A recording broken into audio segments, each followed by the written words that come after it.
Hello friends, आज के इस लेक्चर में हम क्लास 10 का अलजेब्रा का जो पार्ट है और अलजेब्रा का जो फर्स्ट टॉपिक है लीनियर इक्वेशंस इन टू वेरिएबल, जो फर्स्ट ही टॉपिक है अलजेब्रा का, हम उसके बारे में पढ़ने वाले हैं। ओके, फर्स्ट ऑफ ऑल क्या होता है, जो बहुत सारे 10th क्लास में बच्चे आते हैं वो बहुत सारे बच्चे मैथ्स से बहुत ज़्यादा डर जाते हैं। उनके डरने की वजह ये है कि वहाँ अपने बुक में जो क्वेश्चंस दिए गए हैं वो क्वेश्चन में से बहुत सारे क्वेश्चंस वो छुड़ा ही नहीं पाते, बहुत सारे क्वेश्चंस उनको समझ में नहीं आते, और वो जब कोई चीज़ अपने को छुड़ाने नहीं आ रही होगी या समझ में नहीं आ रही होगी तो हम उस चीज़ से अपने आप ही डरने लगते हैं और अपने को हमें वो सब्जेक्ट हार्ड लगने लगता है। ओके, तो फिर मैथ हार्ड लगने की खास करके 10th के बच्चों को खास वजह कौन सी है? ओके, देखिए, जो कई सारे बच्चे सेमी लेते हैं तो वो अपने दिल से सेमी नहीं लेते हैं। जब वो सेमी मीडियम में एडमिशन लेते हैं तो वो आमतौर पे कोई फ्रेंड या फिर फैमिली, इन दोनों में से एक चीज़ की वजह से लेते हैं। या तो घर वाले बोल देते हैं या फिर फैमिली मेम्बर्स बोल देते हैं कि सेमी ले लो। सेमी ले लेने बुरी बात नहीं है, उससे फ़ायदा होता ही है, लेकिन कई बार हमें जो लैंग्वेज होती है, जो क्या होती है, लैंग्वेज होती है, लैंग्वेज यानी जो इंग्लिश लैंग्वेज हमें यहाँ पर सडनली आती है वो हमें उतनी अच्छी तरीके से समझती नहीं है। और जब हमें कोई चीज़ समझती ही नहीं है, अंडरस्टैंडिंग में ही प्रॉब्लम होगी, तो हम कोई भी सब्जेक्ट रहे, फिर वो मैथ रहे या फिर साइंस रहे, साइंस में भी बहुत सारे बच्चों को यही दिक्कत आती है। तो फिर उस वजह से वो सब्जेक्ट ही हार्ड लगने लगता है, क्योंकि आपको सवाल छुड़ाना तो आ जाता है, क्योंकि मैथ में कुछ आपको ऐसे नहीं लिखना है, लेकिन आपको क्वेश्चन क्या है वो क्वेश्चन ही समझ में नहीं आता है। ओके, तो फिर आपको सबसे पहले चीज़ ये करनी है कि आपको अपनी लैंग्वेज स्किल्स पे बहुत ज़्यादा ध्यान देना है। किन चीज़ों पे? Language skills. लैंग्वेज स्किल्स यानी क्या? आपको कम से कम मैथ का जो क्वेश्चन लिखा हुआ है वो समझ में आए, इतनी आपको अच्छी तरीके से इंग्लिश आनी चाहिए। ओके, तो सेकंड बात ये होती है, आप मुझे बताइए, क्या आप में से किसी ने गॉड ऑफ वॉर या फिर ऐसे जो कोई लेवल वाले गेम होते हैं वो खेले हैं? देखिए, ये जो गेम होते हैं या फिर प्लांट वर्सेस ज़ॉम्बीज, वो बच्चों का गेम, ये जो गेम्स होते हैं ना उसमें लेवल्स होते हैं। उसमें क्या होते हैं? लेवल्स। अब ये लेवल्स क्या होते हैं? आपको शुरू में बस बहुत थोड़ी सी चीज़ें आपके पास होती है। मतलब जब आप गॉड ऑफ वॉर खेलोगे तो आपके पास सिर्फ 2 तलवारें होती हैं और आपके पास ज़्यादा पावर भी नहीं होती है, और आपको धीरे धीरे धीरे धीरे आपके पावर अप्स होते जाते हैं, आपके पावर अप्स होते जाते हैं, मतलब आपकी ताकत बढ़ती जाती है और आप आगे चलना सीखते हो। सही है? कुछ I think God of war 2 या 1 में एक लेवल है, वहाँ पर आपको विंग्स की ज़रूरत होती है, और वो विंग्स आपको उससे पहले वाले एक लेवल में लेने पड़ते हैं। अगर आपने उस लेवल में विंग्स नहीं लिए तो सामने जब वो मॉन्स्टर आता है तो आप उसके सामने मर जाते हैं। ओके, तो वहां पर आपके लिए इंपॉर्टेंट क्या था जीतने के लिए? विंग्स। और जो विंग्स आपको उस मॉन्स्टर को हराने के लिए क्या आपको ऑन द स्पॉट मिलने वाले थे? बिल्कुल भी नहीं, वो विंग्स आपको ऑन द स्पॉट नहीं मिलने वाले थे। वो विंग्स आपको कब मिलने वाले थे? पहले हमारे पास चीज़ें पहले होती है और फिर हम उनका यूज़ करके धीरे धीरे धीरे धीरे आगे बढ़ते जाते हैं। सेम उसी तरीके से ये जो हमारी एजुकेशन है, जो हमारी स्टडी है, वो हमारे लिए एक गेम है, वो हमारे लिए एक क्या है? गेम है, वो खेल है। वो पढ़ाई कुछ हार्ड पार्ट नहीं होता है, बस हमारे पास पावर अप्स की कमी होती है। और वो पावर अप्स हमारे पास क्यों नहीं आते हैं? वो इसलिए नहीं आते हैं क्योंकि जब हम 1st to 9th तक चीज़ों को बहुत ज़्यादा इजीली ले लेते हैं, हम 1st to 9th तक चीज़ों को बहुत ज़्यादा इजीली ले लेते हैं और बाद में बोलते हैं अरे बाप रे, एसएससी का ईयर आ गया, 10th का ईयर आ गया, ये बहुत ज़्यादा इंपॉर्टेंट है। फिर बच्चे मेहनत करना चालू कर देते हैं। देखिए, अब जो नया बोर्ड पैटर्न है वो बहुत ही ज़्यादा इजी है, आपको आधे से ज़्यादा जवाब तक छुड़ा के दिया हुआ होता है। ओके, आपको आधे से ज़्यादा जवाब तक छुड़ाया हुआ होता है। आप में से ऐसा अगर कोई बच्चा है जिसका ब्रेन बहुत ज़्यादा फंक्शन भी नहीं करता है, वो भी बच्चा जो थ्योरी का 70 मार्क का पेपर है उस 70 में से 50-60 के करीब करीब मार्क ले सकता है।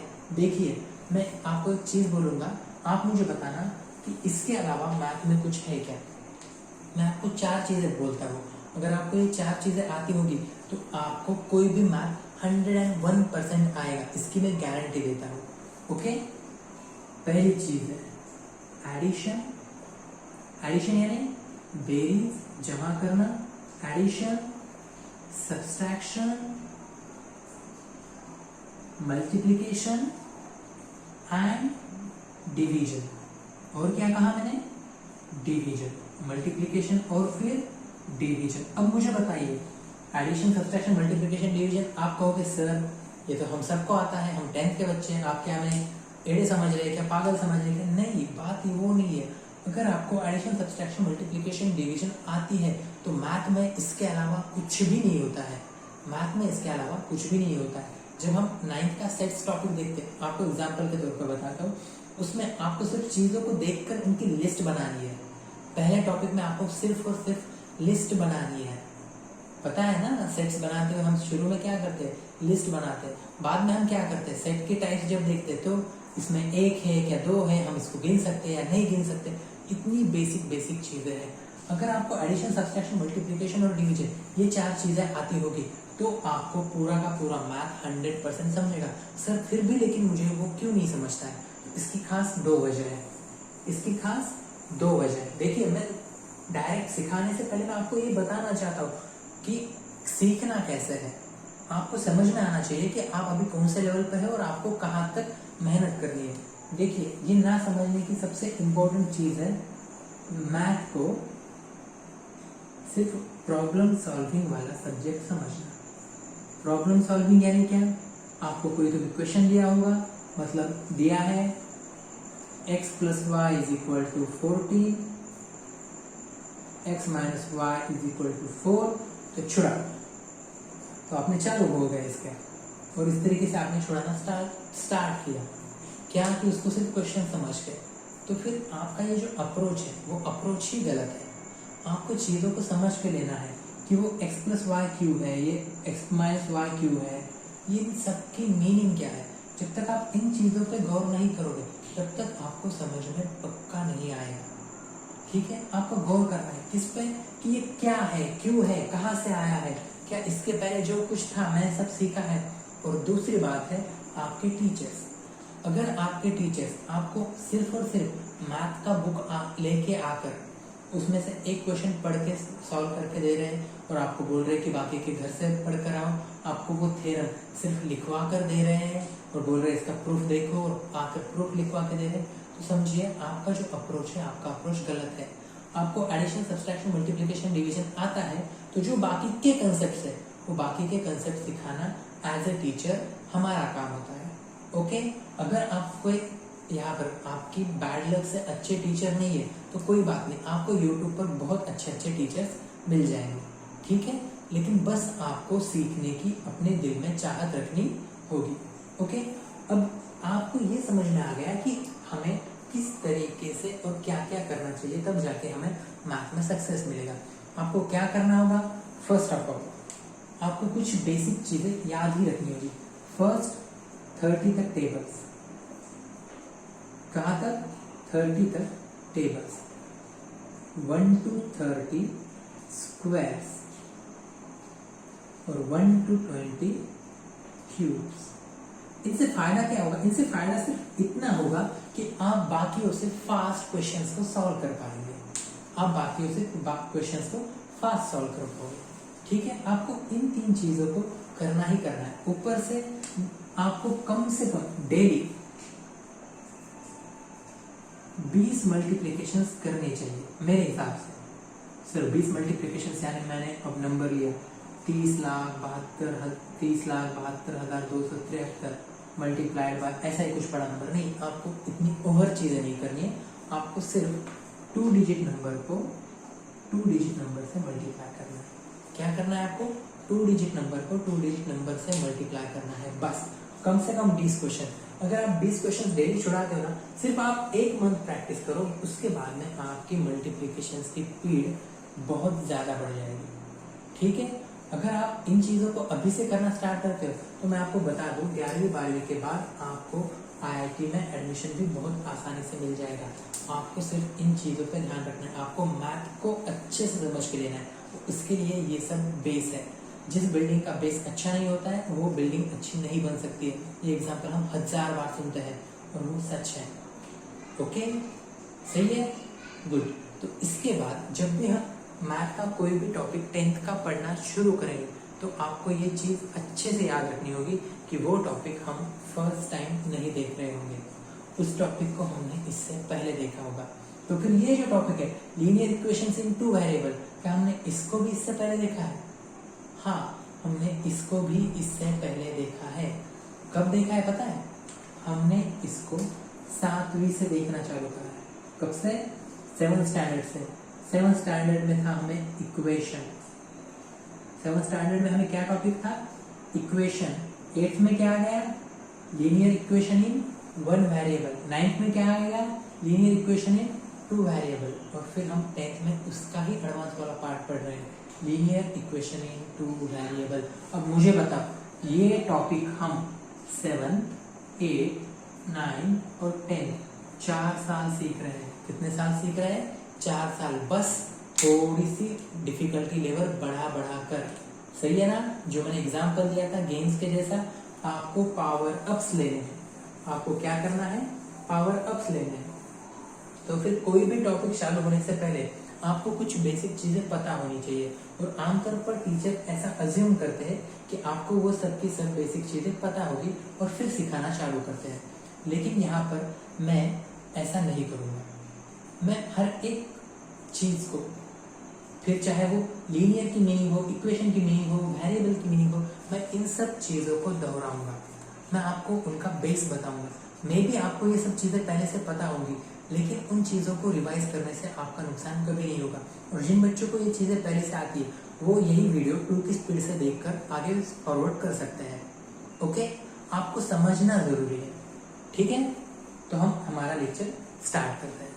ओके, तो हमारा फर्स्ट टॉपिक है अलजेब्रा का 10th का लीनियर इक्वेशंस इन टू वेरिएबल। अब मुझे बताइए, पहला मेरा सवाल, what is the meaning of equation? Equation की मीनिंग क्या होती है? क्या आप में से किसी को पता है? हाँ, बहुत सारे बच्चों को पता होगा, लेकिन ऐसे भी थोड़े बच्चे होंगे जिन्हें नहीं पता होगा। तो इक्वेशन क्या होता है? देखिए, पहली बात समझ लीजिए, पहले समझना है, फिर उसके बाद हम क्वेश्चन छुड़ाएंगे। पहले समझ के लो, इक्वेशन क्या है? इक्वेशन एक मैथमेटिकल स्टेटमेंट है। इक्वेशन क्या है? एक मैथमेटिकल स्टेटमेंट है। अभी मैथमेटिकल स्टेटमेंट यानी क्या? देखिए, मैंने अभी एक बात कही, क्या? आई एम अ टीचर, तो ये क्या होगा? स्टेटमेंट होगा। ये कौन सा स्टेटमेंट होगा? ये इंग्लिश का स्टेटमेंट होगा, मेरे लाइफ से रिलेटेड। तो मैथमेटिकल स्टेटमेंट क्या है? कुछ नहीं, मैथ से रिलेटेड एक स्टेटमेंट, मैथ से रिलेटेड किया गया हुआ एक वाक्य।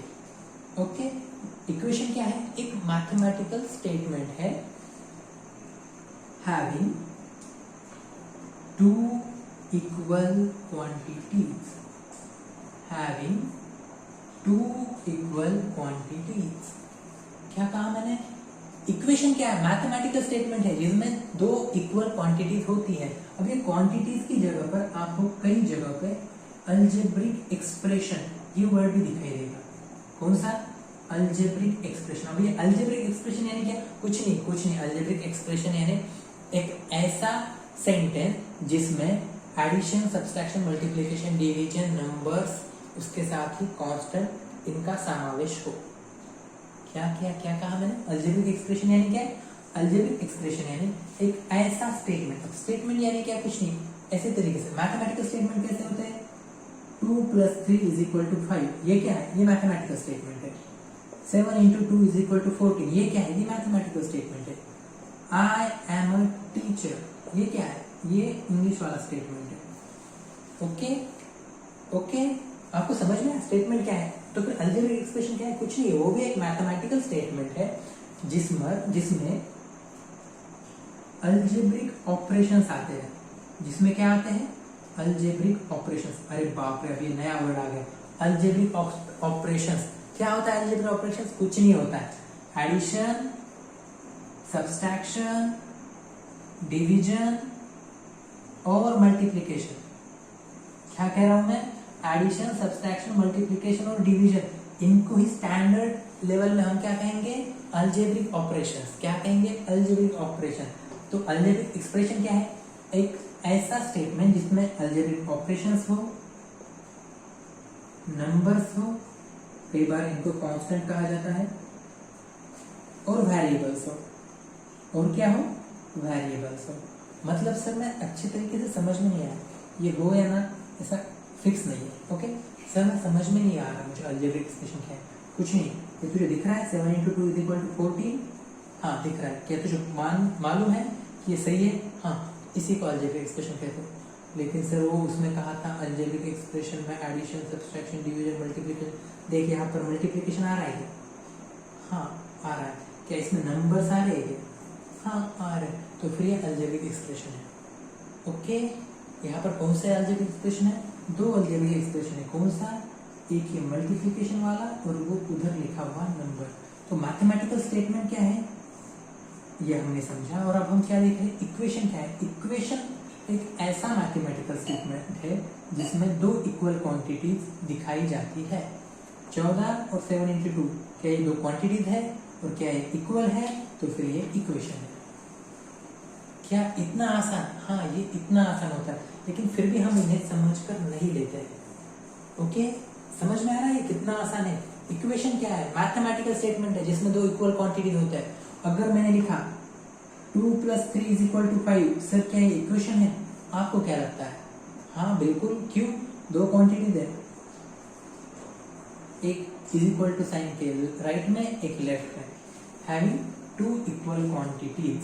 ओके मैथमेटिकल इक्वेशन क्या है? Having two equal quantities. समझ में आ रहा है? पक्का?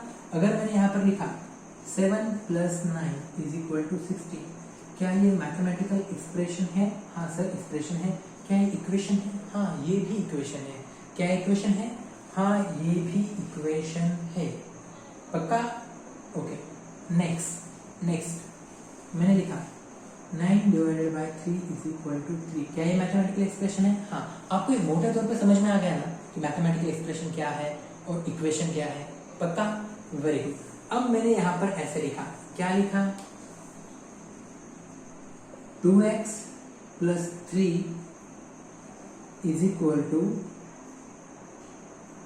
11। तो मुझे बताओ क्या ये मैथमेटिकल एक्सप्रेशन है? हाँ है, 100% है। क्या ये इक्वेशन है? हाँ सर वो भी इक्वेशन। क्यों सर? = साइन दिखा तो उसको मैं इक्वेशन कहूँ क्या? वेरी गुड, अब आपको समझ में आ गया।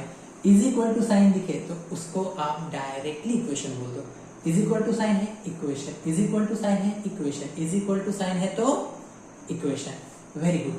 तो फिर सर आप ये लीनियर इक्वेशन क्या है? देखिए इक्वेशंस के कुछ टाइप्स होते हैं। इक्वेशंस के क्या होते हैं? कुछ टाइप्स होते हैं। कौन से? देखिए 4 टाइप्स है। पहला तो है लीनियर, दूसरा है क्वाड्रेटिक, तीसरा है एक्सपोनेंशियल और चौथा है रैशनल। ओके चौथा रैशनली है क्या? Yes rationally. Okay linear, quadratic, exponential और रैशनल। हम एक्सपोनेंशियल और रैशनल से 10 तक कुछ लेना देना है क्या? नहीं, इसलिए इसको भूल जाओ। एक्सपोनेंशियल और रैशनल कुछ है ऐसा भूल ही जाओ। हमें किन किन से लेना देना है? सिर्फ और सिर्फ लीनियर और क्वाड्रेटिक से। किस किस से?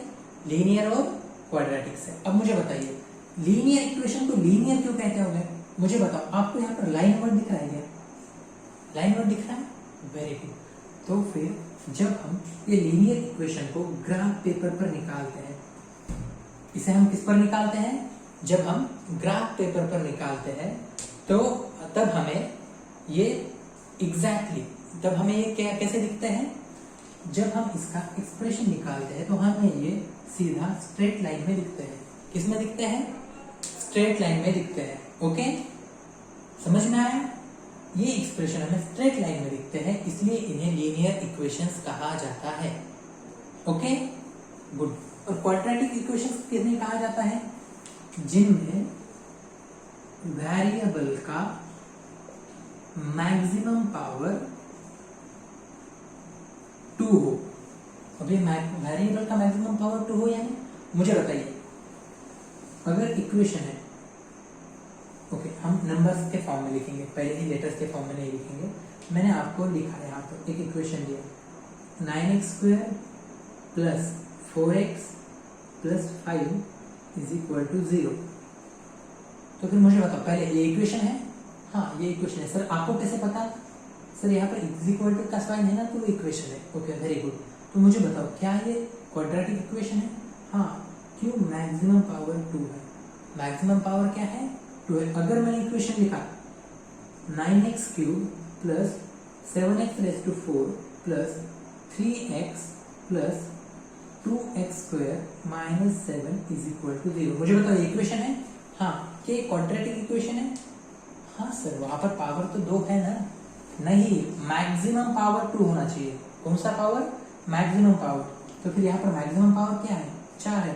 पावर यानी क्या? वो x के सर के ऊपर लिखे हुआ नंबर, वो x के सर के ऊपर लिखा हुआ नंबर जो होता है उसे पावर कहते हैं। तो फिर क्या सिर्फ x के ऊपर लिखे हुए नंबर को पावर कहते हैं कि नहीं? किसी भी चीज के, किसी भी नंबर के या फिर वेरिएबल के सर के ऊपर जो नंबर लिखा होता है उसे पावर कहते हैं। ओके, जैसे कि 25 के सर के ऊपर 2 लिखा तो ये क्या होगा उसका पावर। 7x के ऊपर मैंने 3 लिखा तो ये क्या होगा उसका पावर। समझ में आया? गुड। अब क्वाड्रेटिक इक्वेशन आपको समझ में आ गया, लीनियर इक्वेशन आपको समझ में आ गया। अब ये वेरिएबल क्या होता है? अब ये वेरिएबल क्या होता है ये देखिए, ठीक है? मुझे बताओ, हम एक इक्वेशन लेंगे 3x plus 2 is equal to 5। क्या लिखा मैंने? 3x plus 2 is equal to 5। तो मुझे बताओ, यहाँ पर 2 ये कांस्टेंट है, 5 भी कांस्टेंट है, 3 भी कांस्टेंट है, लेकिन यहाँ पर एक लेटर है x। क्या आपको इस x की वैल्यू पता है? नहीं, बिल्कुल नहीं पता है। तो फिर जिसकी वैल्यू नहीं पता है, जो वैल्यू वैरी कर सकती है, वैरी यानी बदल सकती है, वो x नहीं है, वो कुछ तो भी है जो आपको पता नहीं है, वो कुछ तो भी है जो आपको पता नहीं है, उसे हम कहेंगे वेरिएबल। उसे हम क्या कहेंगे? वेरिएबल। लीनियर इक्वेशंस इन 2 वेरिएबल। यहाँ पर कितने वेरिएबल दिख रहे हैं आपको? एक। हमें किसकी पढ़ाई करनी है? लीनियर इक्वेशंस की। लीनियर इक्वेशन यानी क्या? ऐसे इक्वेशन जो हम ग्राफ पेपर पर उतारते हैं तो हमें स्ट्रेट लाइन मिलती है, उन्हें कहते हैं लीनियर इक्वेशन इन 2 वेरिएबल। 2 वेरिएबल यानी क्या? देखिए यहाँ पर ये इक्वेशन है। सर आपको कैसे पता इक्वेशन है? इज इक्वल टू का साइन लिखा हमने। किसका साइन लिखा? इज इक्वल टू का। इज इक्वल टू का साइन है इसलिए इक्वेशन है, और इसमें वेरिएबल लिखिए। वेरिएबल यानी क्या? कुछ ऐसी चीज जो बदल सकती है। मुझे बताओ, ये 2 बदल सकता है क्या? नहीं। कि 5? बिल्कुल नहीं। ये 3? नहीं। सिर्फ ये x है जो वैरी हो सकता है, बदल सकता है। जो बदल सकता है उसे हम क्या कहेंगे? वेरिएबल। या फिर इक्वेशन में लिखा गया हुआ जो लेटर होगा, क्या इक्वेशन में लिखा गया हुआ जो लेटर होगा उसे हम वेरिएबल कहेंगे। पक्का ये बात समझ में आ गई? Very good. तो हम किसके बारे में पढ़ने वाले हैं? हम किसके बारे में नहीं पढ़ने वाले हैं? हम वेरिएबल के बारे में पढ़ने वाले हैं। ओके, देखिए ध्यान दीजिए, लीनियर इक्वेशंस इन 2 वेरिएबल। देखिए अब मैंने यहाँ पर लिखा 2x plus 3y is equal to 14। मुझे बताओ, क्या ये लीनियर इक्वेशन है? हाँ, हो भी सकता है, नहीं भी, हमें पता नहीं, हमें ग्राफ निकालना पड़ेगा, वो बात की बात है, उसे मरने दो। क्या इक्वेशन है? हाँ। क्यों? क्योंकि उसमें इज इक्वल टू का साइन है। क्या ये इक्वेशन इन 2 वेरिएबल है? हाँ सर, बिल्कुल है। क्यों? देखिए, ये फर्स्ट वाला वेरिएबल है, सेकंड वाला वेरिएबल। अगर आपको वो याद नहीं रह रहा होगा कि ऐसी टर्म जिसकी वैल्यू चेंज होती है वेरिएबल है, तो उससे अच्छा क्या याद रखो इक्वेशन में कि ऐसी टर्म जहाँ जो लेटर है, इंग्लिश का लेटर है, उसे हम क्या कहेंगे? वेरिएबल। तो मुझे बताओ, इस इक्वेशन में कौन कौन से वेरिएबल है? x और y। अभी आप मुझे बस 1-2 इक्वेशन में वेरिएबल कौन से यही बताओ।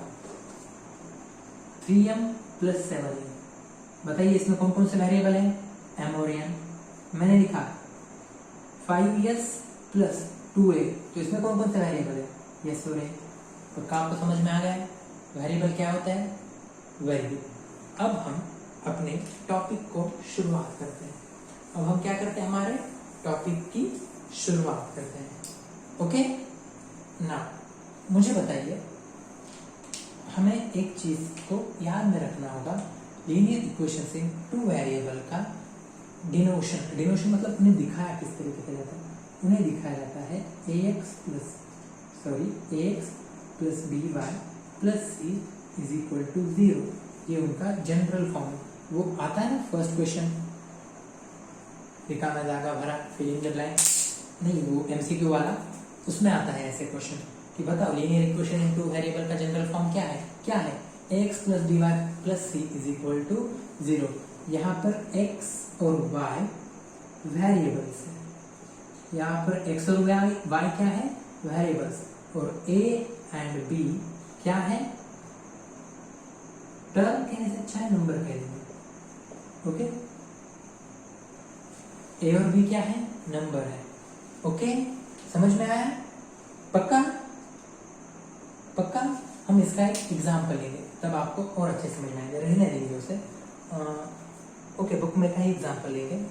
अगर मैंने यहाँ पर लिखा 3x minus 4y plus 12 is equal to 0, तो मुझे बताओ क्या ये linear equation in two variable है? हाँ बिल्कुल, क्यों, ये लीनियर इक्वेशन ही है, इसमें इज इक्वल टू का साइन है, इसमें 2 वेरिएबल है, तो फिर क्या है linear equation in two variable हो गया। पक्का हो गया?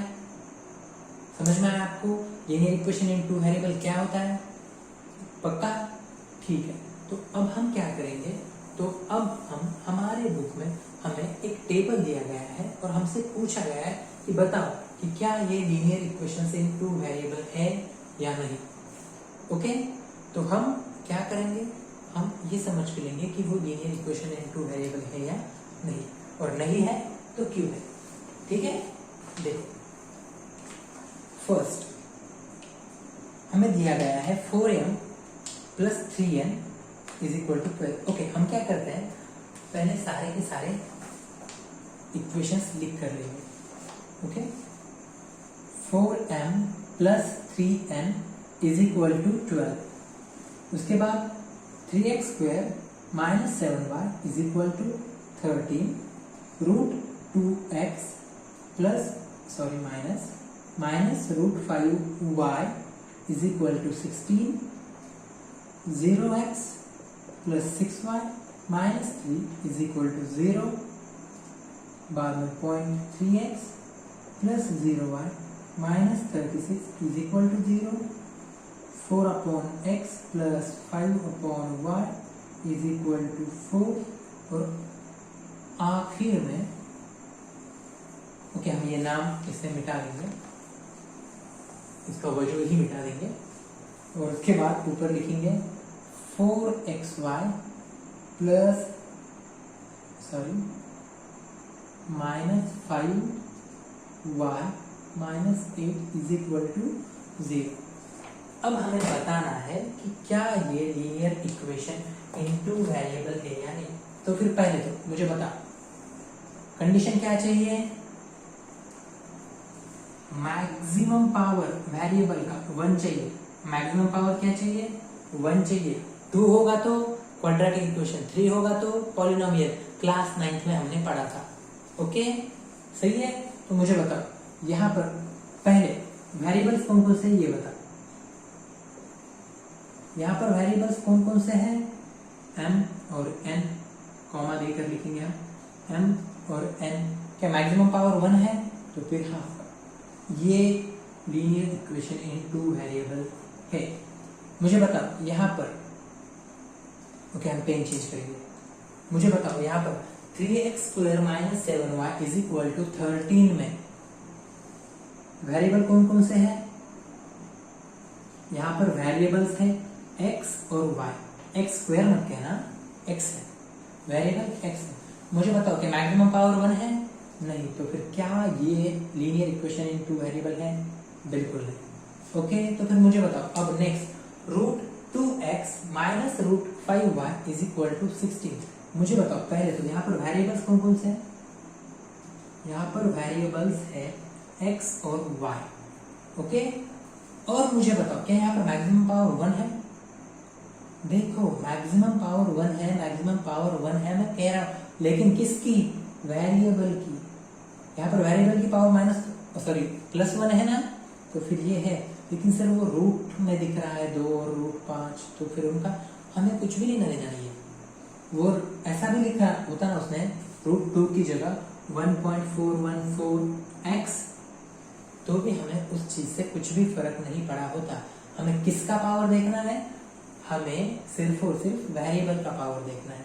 ओके, अगर पावर 1 रहा तो हम कहेंगे कि वो क्या है, linear equation in two variable है। ओके, नेक्स्ट मुझे यहाँ पर बताओ, यहाँ पर कितने वेरिएबल्स है, पहले ये मुझे बताओ। आप में से कई बच्चे कहेंगे सर x और y, तो वो गलत है। कैसे गलत है मुझे बताओ। किसी भी चीज को 0 से मल्टीप्लाई करेंगे, जैसे कि मैंने लिखा 10 लाख गुणिले 0, तो जवाब क्या आएगा 0। तो सेम उसी तरीके से आप मुझे बताओ x मल्टीप्लाइड बाय 0, क्या x मल्टीप्लाइड बाय 0, तो आंसर क्या आएगा 0 ही आएगा। तो फिर ये इक्वेशन एग्जैक्टली रियलिटी में क्या है, ये इक्वेशन है 6y माइनस 3। तो मुझे बताओ क्या इसमें 2 वेरिएबल्स है, बिल्कुल नहीं है। तो फिर क्या है, इक्वेशन इन 2 वेरिएबल होगा, बिल्कुल नहीं। ओके, सेम उसी तरीके से नीचे वाला ये पॉइंट 3 है। ओके, नीचे वाला उसमें क्या दिया गया है हमें, उसमें हमें दिया गया है 0.3x plus 0y minus 36 is equal to 0। मुझे बताओ ये 0.3x है, इससे हमें कुछ डरने की जरूरत है क्या, कुछ नहीं। वेरिएबल क्या है हमारा, वहां पर x है, क्यों, क्योंकि यहाँ पर y के साथ 0 है। तो फिर ये एग्जैक्टली इक्वेशन क्या है, 0.3x minus 36 is equal to 0। Okay, तो फिर क्या है, लीनियर इक्वेशन इन 2 वेरिएबल हो सकता है, बिल्कुल भी नहीं। अब मुझे बताओ यहाँ पर वेरिएबल्स कौन कौन से हैं, यहाँ पर वेरिएबल्स है x और y। ओके सर, फिर यहाँ पर वेरिएबल्स है x और y, तो ये लीनियर इक्वेशन इन 2 वेरिएबल हो गया। क्या हो गया, बिल्कुल नहीं। क्यों नहीं हुआ सर, देखो इस पर गौर फरमाओ। 4/x plus 5/y is equal to 4। जब कभी भी आपको ऐसा दिखे 1/x, तो इसकी मीनिंग होती है x रेज टू माइनस 1। आपको ऐसा दिखे 1/x स्क्वायर, तो इसकी मीनिंग होती है x रेज टू माइनस 2। कैसे, देखिए यहाँ पर कुछ नहीं है, मतलब क्या है 1 है, और जो पॉजिटिव पावर होता है उसको हम नॉर्मली लिखे तो वो निगेटिव होके आता है। ओके, इसे आप अच्छे से अपने दिमाग में फिट करके रखिए। तो फिर ये इक्वेशन रियलिटी में क्या है, ये इक्वेशन है 4x raise to minus 1 plus 5y raise to minus 1 is equal to 4। मुझे बताओ, और हाँ ये इज इक्वल टू 0 है या इज इक्वल टू 16 है, तो फिर उससे कंफ्यूज मत होना, 16 रहे 0 रहे कुछ फर्क नहीं पड़ता है, हमें सिर्फ इज इक्वल टू का साइन चाहिए, इक्वेशन होना चाहिए। ओके, तो फिर यहाँ पर पावर कितने हैं, -1 है, और हमें -1 पावर चलता है, बिल्कुल नहीं। तो फिर क्या है, लीनियर इक्वेशन इन 2 वेरिएबल है, नहीं है। ये भी नहीं, ये भी नहीं, ये भी नहीं। अब ये बचा, अब कौन सा बचा, सिर्फ और सिर्फ ऊपर वाला बचा। तो देखते हैं ऊपर वाले का क्या सीन है। अब मुझे बताओ, क्या यहाँ पर आपको वेरिएबल्स x और y ही दिख रहे हैं, हाँ आपको x और y ही वेरिएबल दिख रहे हैं, लेकिन मुझे बता, ये पॉलिनोमियल का 9th वाला टॉपिक याद है ना, जब इस तरीके से टर्म दी हुई रहती है 4xyz, तो इसका पावर कितना होता है 3। सर कैसे, इसका पावर 1, इसका पावर 1, इसका पावर 1, तीनों का पावर मिलाया जाता है, याद है ना। तो फिर मुझे बताओ, यहाँ पर 1 है, यहाँ पर 1 है, इन दोनों का पावर मिलाया जाएगा क्या, तो फिर वहां पर पावर क्या हो गया 2, लेकिन हमें मैक्सिमम पावर कितना चाहिए 1। तो क्या ये वाला क्वेश्चन में ये इक्वेशन लीनियर इक्वेशन इन 2 वेरिएबल है, नहीं। क्यों नहीं, क्योंकि वो लीनियरिटी की, लीनियर होने की कंडीशन सेटिस्फाई नहीं कर रहा है। ओके, समझ में आया, ये था लीनियर इक्वेशन इन 2 वेरिएबल का पहले पेज का थ्योरी पार्ट। इसके बाद वाले जो वीडियो होगा उसमें हम साइमल्टेनियस इक्वेशंस को सॉल्व कैसे करते हैं इसके बारे में पढ़ेंगे। ओके, इसको आप एक बार रिवाइज करना, और इसके बाद हम जो नेक्स्ट वीडियो होगा उसमें हम क्वेश्चन छोड़ना स्टार्ट करेंगे। Okay, thank you for watching.